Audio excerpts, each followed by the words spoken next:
Behold the firmament of heaven, where the resplendent stars roll their vast orbs.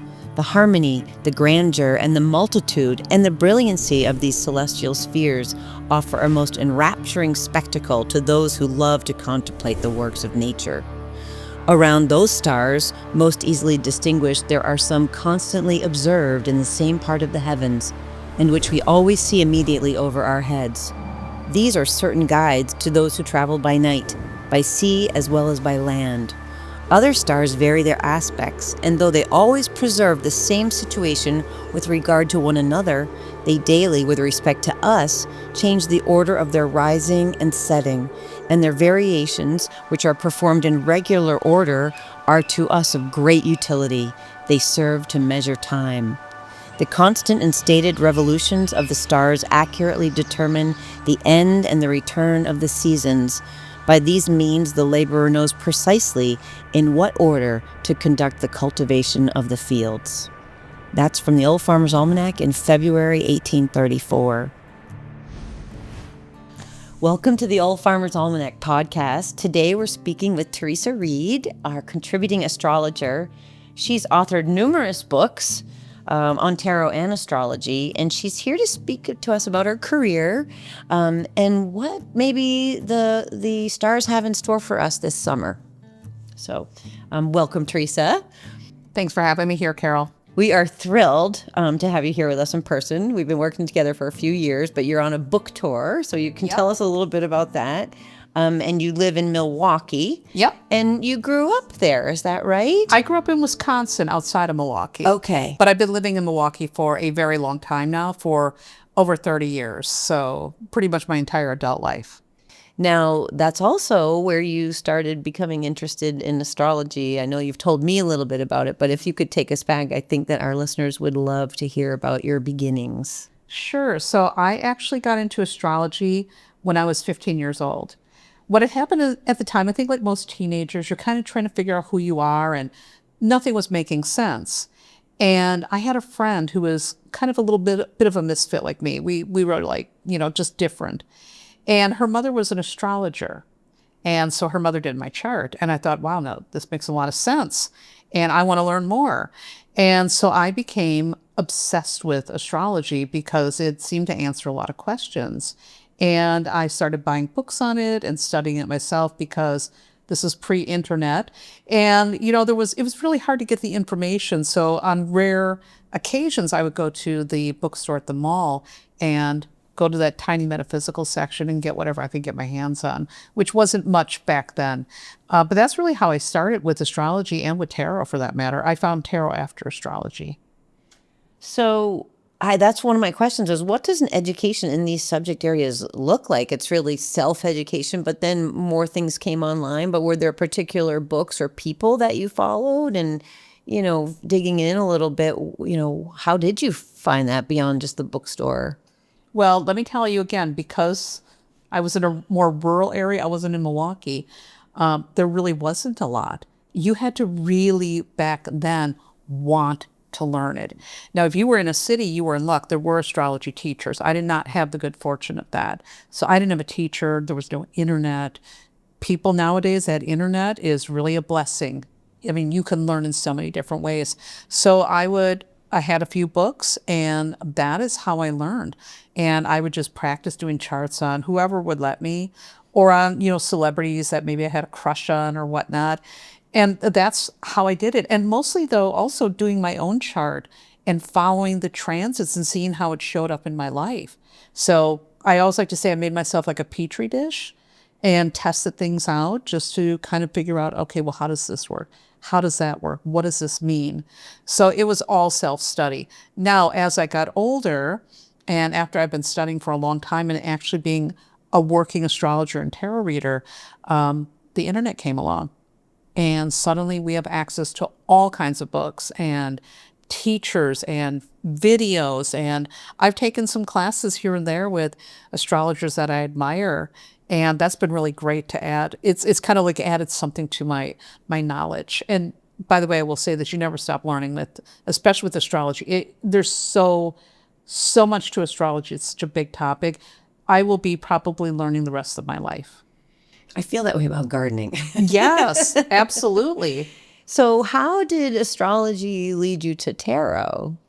That was a happy accident.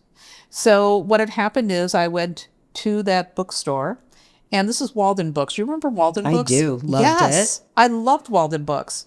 So I was at the mall, and I went off to go to Walden Books to go to the metaphysical section, and I had one book in mind I wanted.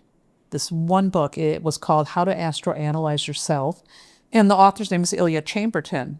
That book is no longer in print, and that was the book my friend's mother used. So I was constantly looking for that book. But anyhow, I went to the bookstore looking for that. They didn't have it. And I saw a tarot deck. And I was like, I've seen this in the movies. And it was just on a whim. I just picked it up, took it home. And I remember unwrapping it and looking at the images. And I'm a very visual person. And I fell in love. I fell in love with the art. I was curious. I wanted to know, how does this tell the future? What is this going to reveal? And I started learning both at the same time. So it was only months after I started studying astrology that I came into tarot. So is there a Venn diagram of astrology and tarot? And is there some kind of middle ground where they overlap? Well, actually, there's a lot of astrological correspondences in tarot. So if you have an astrology background, you will see that, like certain cards, like the Emperor, for example, is associated with Aries. And you can even see in the Rider-Waite-Smith deck the influence, because you'll see on the Emperor's throne, there's Ray on the heads carved into the throne. So it is baked into tarot. But I find they work two different ways. Astrology really works the analytical side of myself, and it allows me to do some math, which I do like math, so I'm kind of a nerd. And I get to go and analyze and go down all these different little streams of knowledge, and it's really intellectually satisfying. But tarot it's a language of symbols. And to the intuitive side, it really, really speaks. And so they work two different sides of the brain. And how I use them is I will look at astrology all the time just to find out what is the cosmic weather, what's going on, what do I need to be aware of.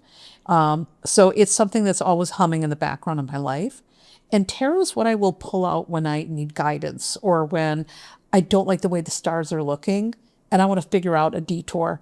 So I will then turn to tarot for that. Oh, that's interesting. Yeah, it's wonderful. So you are an astrologer, you read tarot, and you're also an author, and we're going to talk about some of your books. But one of my questions was, what's a day in the life of an astrologer, tarot reader, author on these subjects? Well, it's a lot of study. It is so much research. And I think that's one thing that people don't understand. There's so much research that goes into it. Even if you are, like, for example, doing someone's chart, you're like really researching very deeply how all these angles go together, what it might mean for that person. So for me, basically my day mostly starts with writing. And then there's always going to be a portion of my day that's dedicated to research for my writing. I don't read for the public any longer, but I'm always looking at the stars because I write about astrology and I write about tarot. So sometimes I might go down a tarot rabbit hole, or maybe I'll do some type of a spread and I will use that as, an example in a blog post. I also teach a lot of tarot and I teach a lot of astrology. So sometimes there are days totally dedicated to that as well. So it's a mix, and I like having a mix. That's probably why I like astrology and tarot instead of just one. It prevents me from getting bored. So my schedule is it's very structured, but there's also lots of room to breathe so I can be creative, so I can write, so I can study, so I can practice. So there's always, a lot of variety in the day. And so what does it mean for the family? I have a daughter and I'm a lifelong gardener, and I had to let her know the other day that all the sunflower seeds she put in did not take. So it's kind of funny. She doesn't quite have a green thumb. Maybe it will come later. But I know you have a couple of kids and a husband. Yes. And so, how does that work out for them? Do they consult you or have powers of their own of intuition? Well, first of all, by the way, my husband was total green thumb. I don't have that green thumb. I work with it. No though, shade, throwing no listen, shade. no, I'm training myself. I'm really studying a lot about that because I'm like, oh, listen, I got to get this down. So when it comes to tarot and astrology, we're all very intuitive people. And my husband's actually very intuitive. He reads tarot pretty well. Astrology is something he doesn't want to know. He doesn't care about that. He likes tarot. My daughter is fluent in both. My daughter's actually really, really good at tarot and astrology. She doesn't do it for a living. She doesn't want to, but she's actually really good at it. She absorbed it from being around me. And my son is really the odd one here because he likes it, but he doesn't want to have his life lived by it. So he'll want to know that he doesn't want to know. So he's kind of in that space. And so is he a believer? Yeah. Does he want to use it like my daughter and I use it? No. So it's really interesting. You know. It is interesting what sticks, right? Yeah, what sticks. And he seems to lean a little more towards the tarot, whereas my daughter and I are both. So sticking with tarot for a little bit, one of my questions was, what misconceptions about tarot drive you the craziest? There are so many misconceptions. One of the misconceptions is, people say this all the time, that your first deck must be gifted to you. You will hear this all the time, and that's such baloney. Because if I would have waited around for someone to give me a deck, I would have never started. So that's not true. Sometimes people think tarot's like a really negative thing too. And it's like, no, it's just a tool for guidance. That's it. It's just 78 paper cards with these images that are archetypes that we all can recognize. They're universal. And much like a picture book, you look at the images and see what story they're trying to tell. So there's nothing like negative or bad about it. And the one other thing that really drives me nuts, and we can blame popular media. People think the death card means death. I know, that's a big one. It is. And I remember, early when I was reading for the public, I would have someone sit at my table and says, please don't pull the death card. I don't want to die. And I was like, it has nothing to do with that. And first of all, something like death would be very hard to predict. I mean, Leave that to the doctors. Exactly. Tarot's not a substitute for that. Death is all about letting go. It's about endings. It is about transition into a new phase. So it has nothing to do with physical death. Well, it's funny because I've seen some botanical decks, and of course, every gardener knows that death is part of the process, right? Yes. Unless maybe you're gardening in really hardy zones, some zones 9 and 10. But here in the north, where you also live in the north, it's a part of what we do. And so I never have seen the death card that way. But when I dabble and read for people, that's the one that they're the most afraid of. Yeah. And to me, it's kind of an exciting card because that means that something is ending, which makes room for something else to grow. Yes, so absolutely. I always think of it as more of a positive card. I think some people, though, really also are resistant to change. Mm-hmm. And so that's the underlying thing. They see something like the death card or the 6 of swords or the 10 of swords, and maybe they don't really feel comfortable with what's on the other side of it. And so they tend to bring a lot of fear into those cards, but also into those times in their lives when they're going through a big change. They might come into a tarot reader or an astrologer, and they come with a lot of fear. And they don't want to change. Yeah. But that's part of life. That's why that card is in the deck. Yeah, exactly. One thing that I've been thinking about lately, too, is the history of tarot. I've seen a few more stories about it and some pilgrimage sites that might exist. And so I don't know if you've been to any places that felt special to you or where something happened, in terms of either tarot or astrology, but places that you've set foot in that somehow spoke to you. There are a lot of places in Europe to go, and I have not been to Europe. So that's not something I've done yet. But I did go to there's a Morgan Library in New York that has the oldest tarot cards there.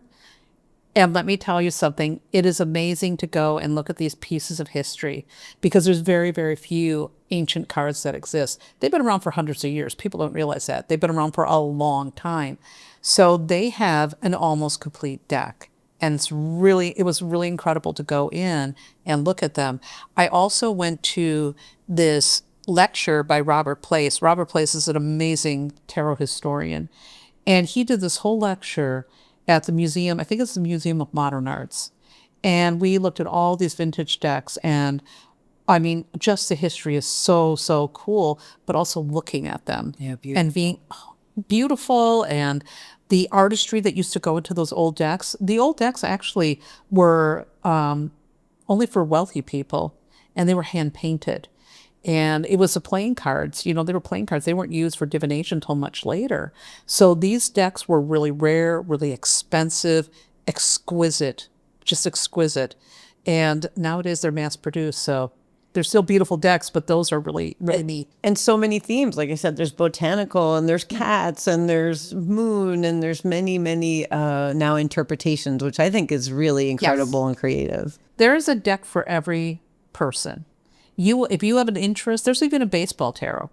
There's baseball tarots. There's tarot for dog lovers. There's tarot cards for, people who are into herbs. There's an herbal tarot. I've seen that too. There's a houseplant tarot, which is really cute. What do people get wrong about what a tarot reading actually does? People get this wrong about tarot and astrology. They think it's going to map everything out in perfect timing, and that now your future is going to be totally laid out for you and you don't have to do anything. And that's always very, very bizarre. It doesn't work like that. The way a reading looks, and this goes for astrology too, you're looking at patterns. Tarot readers and astrologers, all we are is we recognize patterns. We are pattern people. We look at those patterns, we look at the story, and we look at where you are now and where it is most likely to go. But that is not a guarantee. That doesn't mean if it says you are going to meet the person of your dreams, that you sit home and eat Ben and Jerry's and they're going to show up at your door. That doesn't happen. You still have to go do something. But I mean, there are people that really do approach it like that, and then they come back and they're really mad if nothing happened. And it's like, life doesn't happen to you. We are looking at what is possible, but you still have to do something if you want to continue to move towards that energy. Cards in the planets can also warn you when something's coming. And if it's a warning, well, now you have a choice. Do I continue doing this habit or this thing? Or do I make a change? And if I made a change, what would that look like? So it can show you a lot of possibilities. And I think a lot of people don't realize that because, again, a lot of popular media, it makes it think like, well, this is your future and that's it. And James Bond, you got the death card, you're going to die, that's it. And you ever notice James Bond never dies? No matter how many cards no matter how many cards he gets. I'm sure that you have many examples, but I was wondering if you had some examples of readings that maybe you found out about later that someone was really helped by that, or that they were able to change a pattern. Absolutely. And I want to always be careful because I don't want to ever give any details that someone might recognize themselves. But I've had like one of the examples I had is I had a woman and she was in a relationship with her partner and they'd been together a long time. And the cards show that he is not taking good care of himself and he needs to get to a doctor. I don't remember what the cards were any longer. And I didn't hear from her for a while. And then suddenly I heard from her again. And she goes, that reading was really helpful. I made him go see a doctor and he needed open heart surgery. Oh my God. So that was a really serious thing.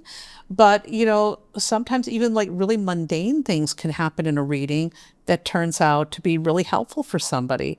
Like it might say, it's time for you to get a new job. And then the person comes back later and says, my gosh, they ended up totally like getting rid of everybody. Thank God I applied for a new job. So situations like that would absolutely happen. Yeah, that's so interesting.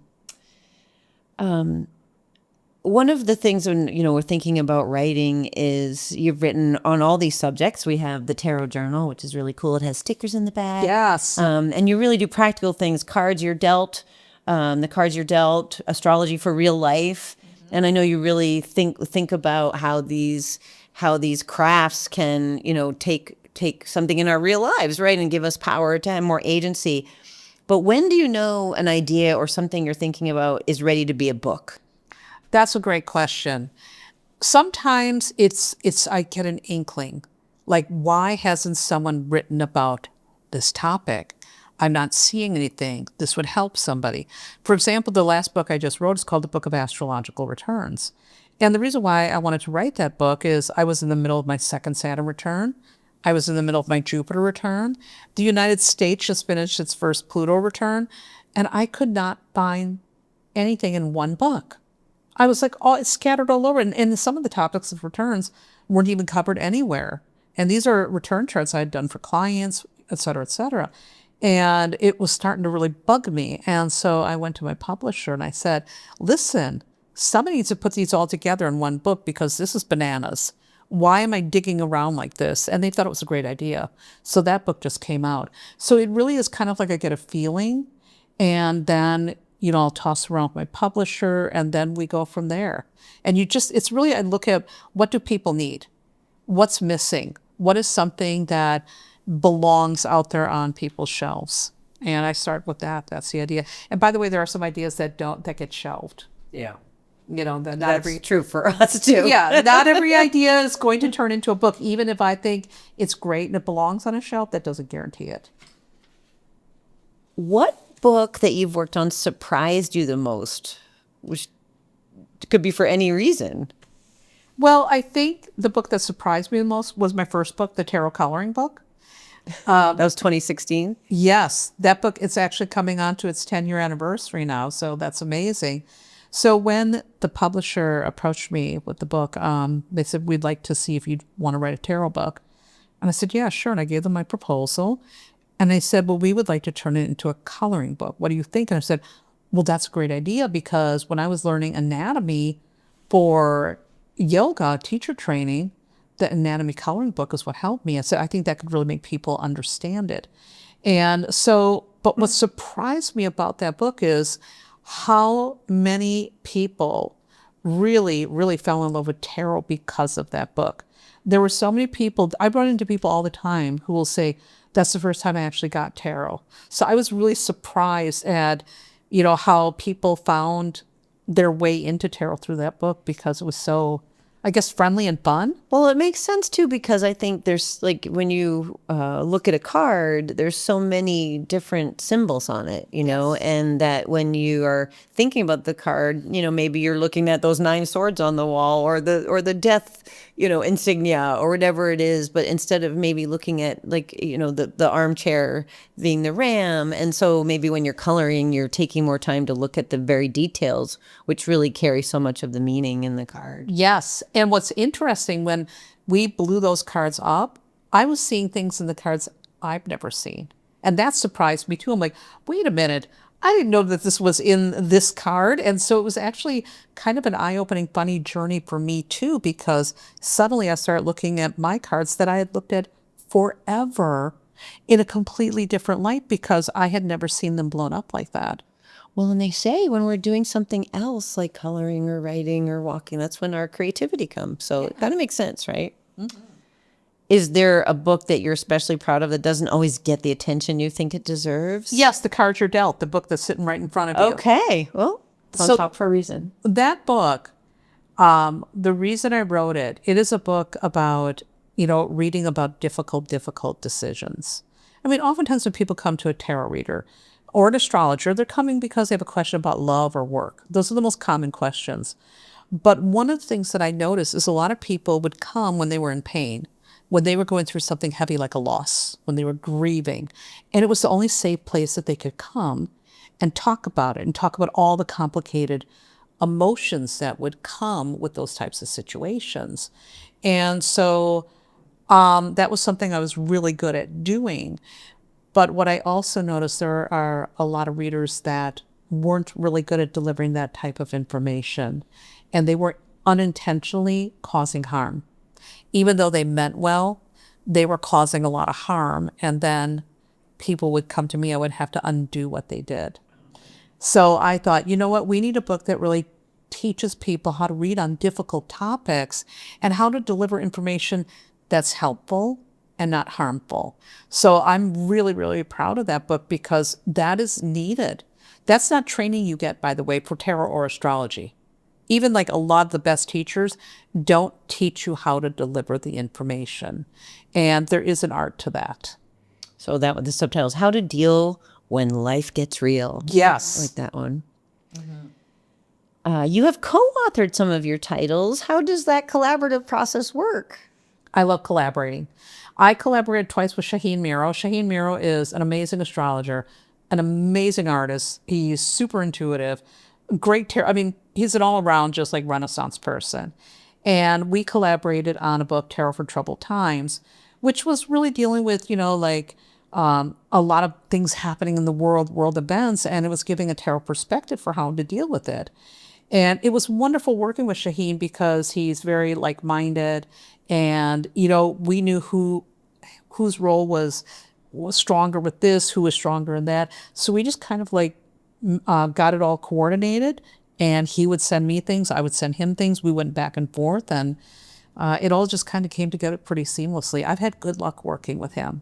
I've also worked recently with Adrian Hawthorne for a book called Create Your Own Tarot Cards. That was really easy, really fun. I've never had a problem, by the way, collaborating with anybody. Never. I find it to be enjoyable. Yeah, it seems like there's a community too of people that are in your field, so that it'd be fun to work with them. And somebody's also carrying half the load, so it makes my work easier. There's that. Yeah.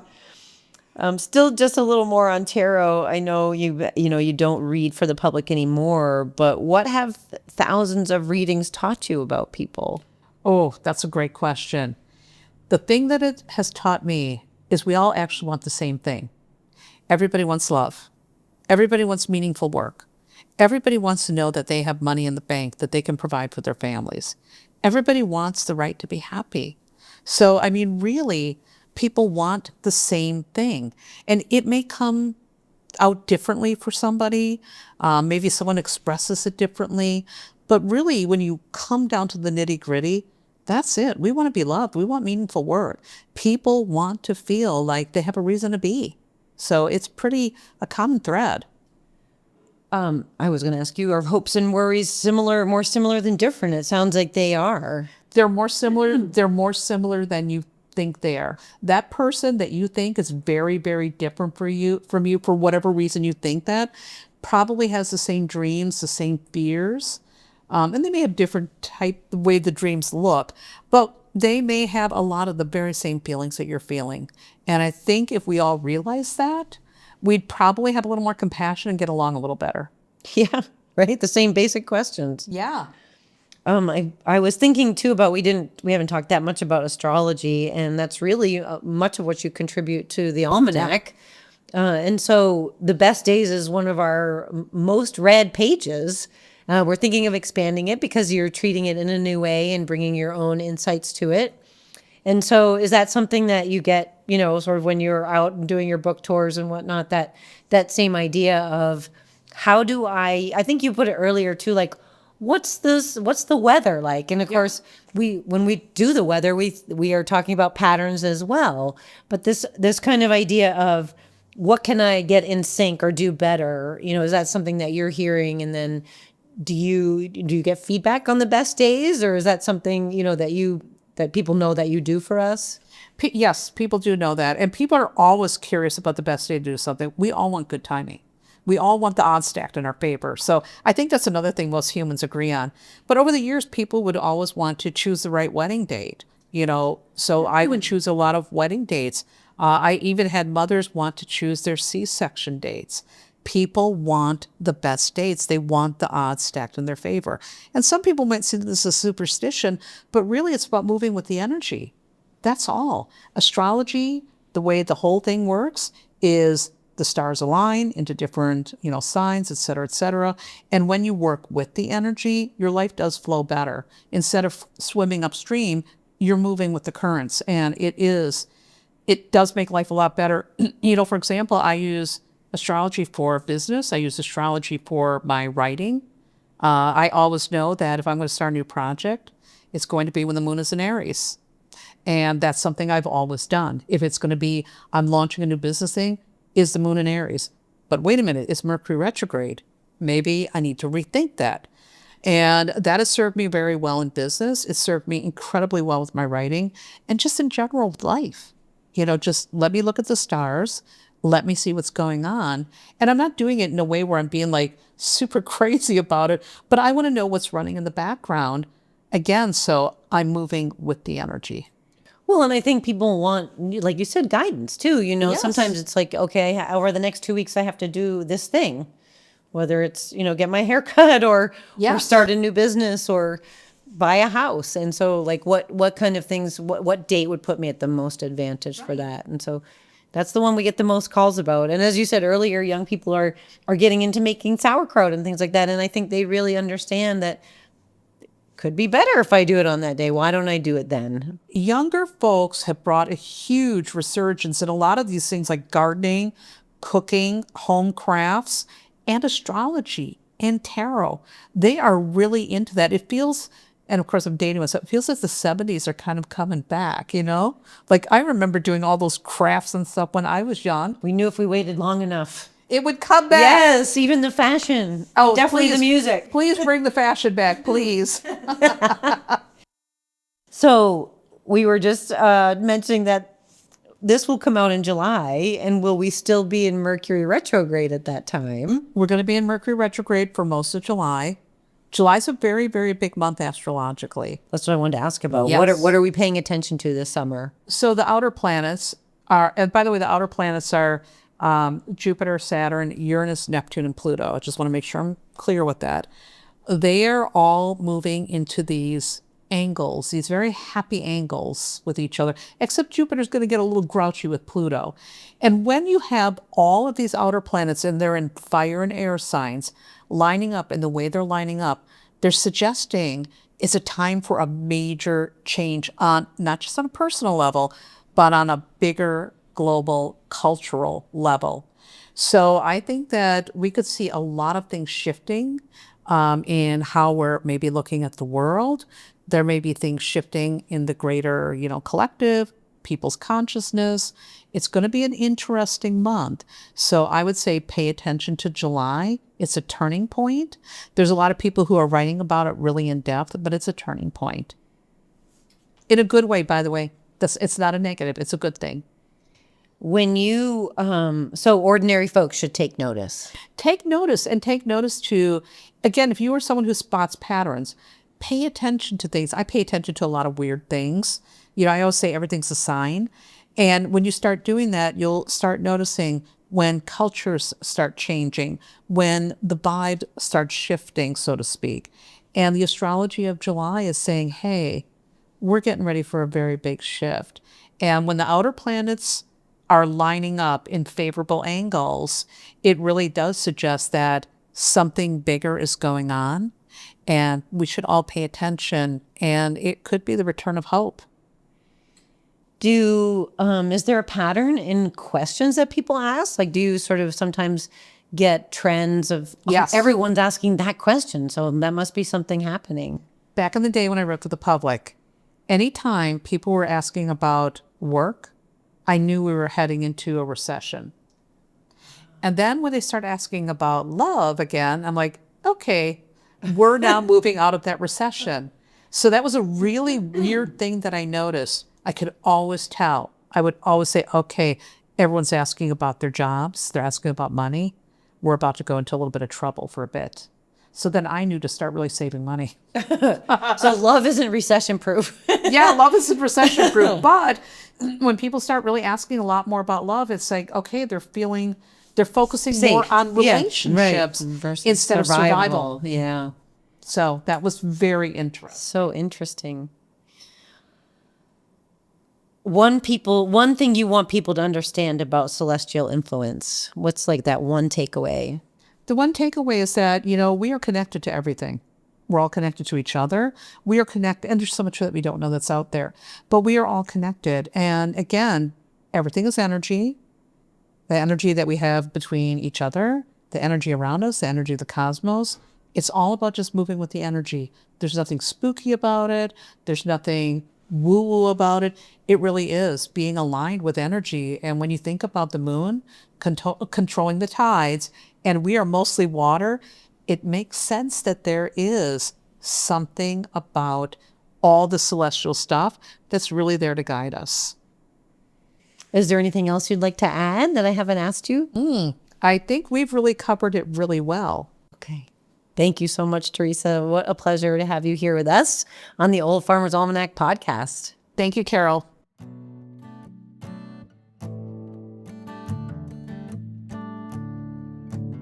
In July, the bee balm, a native wildflower of the damp woodlands and stream sides, long since domesticated, educated, blooms in the garden. It blooms in the most extraordinary fiery red, an almost fierce color that doesn't seem to belong on a plant at all. The flower is rough and shaggy, and as the season wears on, the flower drops petals and parts and begins to be somewhat raffish.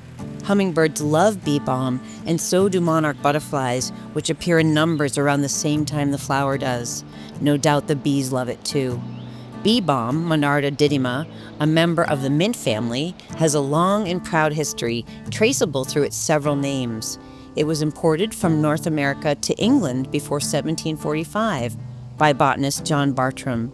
The British called it scarlet bergamot because they believed the plant's aromatic leaves and stems smelled like a popular orange of the day that came to England from the Italian city of Bergamo, north of Milan. In the colonies, the plant was called Oswego tea for the Oswego Indians who used it to treat respiratory problems and other ailments. They also brewed it for tea. American colonists began brewing the tea as well and used it as a substitute after the Boston Tea Party. Add fresh bee balm leaves to bath water for a relaxing soak. In the language of flowers, bee balm symbolizes compassion and sympathy. Those gems are pulled from the 1994 Old Farmer's Almanac and our brand new guide to herbs.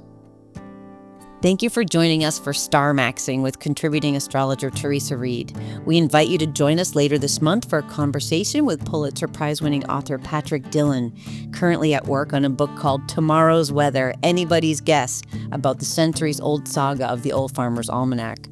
And we'll have a roundtable with historic gardening experts John Fortee and Susan Peary on the topic of gardening like it's 1776.